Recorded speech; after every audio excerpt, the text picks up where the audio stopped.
And the 71-year-old who took down the shooter says his training kicked in when the suspect opened fire. I see myself as doing what needed to be done to take out the evil threat. The average self-defense situation takes place at 7 yards, and in most cases, no shots are fired. So simply carrying a handgun of any kind will keep us safe during a common self-defense situation. What about the uncommon situations? December 29th, 2019, White Settlement, Texas. Hostile individual invaded the church with a shotgun, and amidst the chaos, Jack Wilson, an attendee, efficiently neutralized the threat with a single shot from his SIG 229 at a distance of 15 yards. July 17th, 2022, Greenwood, Indiana.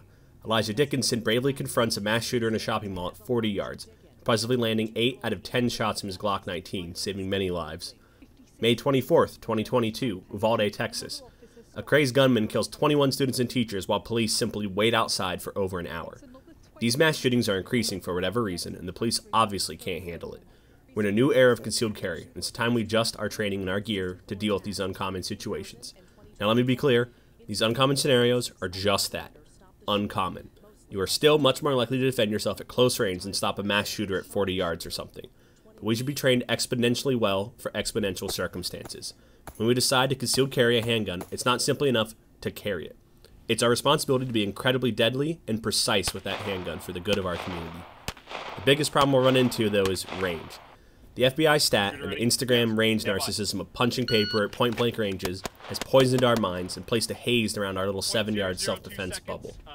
18, 40, and 100 yards. That's the width of a 4-lane road, the length of a grocery store aisle, and the length of a parking lot. Places many of us see and walk through daily. Are you capable of shooting at these distances? Once you're at the point where you can land fast and effective hits at close range, it's time to extend out. Train at 25, 50, even 100 yards with your handgun. These guns are mechanically capable of hitting those targets as long as you do your part. But that brings us to our next hurdle. A firearm is only as accurate as its sighting system is. Everyone knows that handguns are harder to shoot accurately than rifles because of their short sight radius. A concealed carry handgun has an even shorter sight radius, which makes this problem much worse. We've already made a video talking about the advantage of red dots on handguns, but these advantages are even greater in the case of a concealed carry handgun. It's not that the red dot makes you more accurate, right? That's your job to become a good shooter. But it does make your handgun more precise. Instead of your iron sights covering the targets at 40 yards, where you have to guess exactly where the middle of that front post is, you have a single point that tells you exactly where that round is going to hit.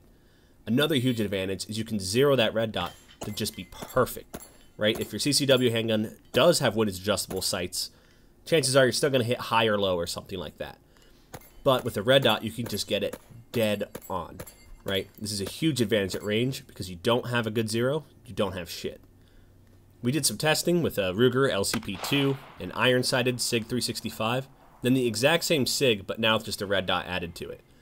So the test was 5 rounds, slow fire off the bench at 20 yards, like the best shots you could possibly do. So the LCP did a 6-inch group with its awful non-adjustable iron sights. I mean, they are bad. Very short sight radius. That means at 50 yards, you're looking at 15-inch group in ideal circumstances, right? So these little 380 pocket rockets aren't going to cut it for the long range. Like, sure, they'll still protect you at 7 yards, but now you're going to let down everyone outside of that 7-yard circle. 365 now with iron sights, 3.2 inches, which isn't that bad at all, especially because these sights are pretty thick. But compared to the red dot, 1.8 inches. So this red dot is still doubling the precision of this handgun. The other thing is you don't have to really worry about aligning a perfect sight picture with these short little iron sights. As long as you get the dot in your field of view, that's where your round is hitting. The red dot's nice and everything, but, you know, handguns can get kind of big when you start adding this stuff. So this goes to our third hurdle, concealability. For the most part, I'm under the persuasion that a concealed carry handgun needs to be just that, concealed. Not covered in a t-shirt where I can obviously tell you're carrying a full-size Glock or anything like that. Many of these places you may need to stop a mass shooter in do not allow you to conceal carry a handgun. And to be clear, it's not legal advice. I'm not suggesting you carry a concealed handgun to these places because, you know, that would be illegal. Again, not legal advice. But ultimately, you want to carry as much capability as you can get away with concealing. So I'm still kind of too fat to really conceal something like my full-size Glock 19. It still prints pretty bad. But thankfully, over the past couple of years, the Micro 9s or Wonder 9s, whatever you want to call them, have come out. Like the SIG 365, Springfield Hellcat, Shield 2.0. These guns are awesome. They're tiny. They still have a ton of firepower. Like my 365 is only like 2 or 3 rounds short of my Glock. And I shoot it better than my Glock, which is strange to me. I don't know. That gun just clicked. But You're not losing any capability, but you're getting a package that's like half the size. So you can really, really deep carry this gun where people aren't going to tell that you have it. Another option to consider is a fanny pack. If you really, really, really, really, really want that full, like, a Glock 17, red dot, flashlight, everything, as much firepower as you can get, you could pack that into a fanny pack pretty easily, but you're going to lose a lot of time and speed, and there's other arguments for and against the fanny pack. We'll probably make a full video on this eventually. So where does that leave us?